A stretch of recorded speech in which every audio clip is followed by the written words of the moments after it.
मान लेते हैं ये प्रोटेस्ट राजनीतिक है, ये भी मान लेते हैं कि किसी का मकसद अपना चेहरा चमकाना होगा, किसी का मकसद अपने चुनाव में जीतना होगा, किसी को अपने आप को रिवाइवल करना होगा, मान लिया। लेकिन अब एक सवाल मैं आप लोगों से पूछती हूँ, वो जो नीचे भीड़ थी, लाखों की भीड़ थी, वो क्या थी?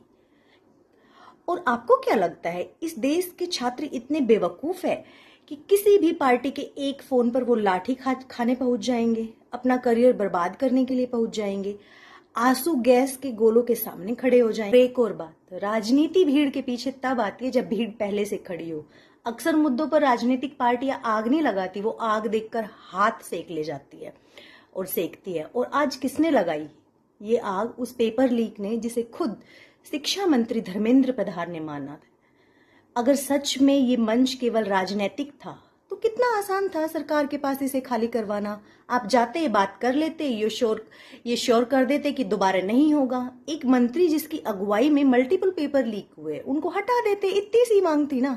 फिर देश में पहले भी तो नैतिकता के आधार पर इस्तीफे हुए हैं, लेकिन ये नहीं किया गया।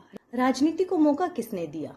सरकार की चुप्पी, प्रधानमंत्री की खामोशी ने। सरकार की चुप्पी वो खाद है जिस पर हर पॉलिटिकल पार्टी की फसल लहराती है। और यही देखना, इसलिए तो जो झंडा गिन रहे हैं, ये देखना कि वो समाजवादी पार्टी का था, वो आम आदमी पार्टी का था, वो जेएनयू वाला था। उनसे फिर मैं कहूंगी, सवाल ये पूछो कि बात क्यों नहीं हुई और मोदी जी बात क्यों नहीं करते? मान लेते हैं ये प्रोटेस्ट राजनीतिक है, ये भी मान लेते हैं किसी का मकसद अपना चेहरा चमकाना होगा, मान लिया, लेकिन बात क्यों नहीं की गई? हम एक लोकतांत्रिक देश में रहते हैं जहां पर अपने लीडर से बात करना जनता का हक होता है। लीडर्स को जनता ने संसद तक पहुंचाया है।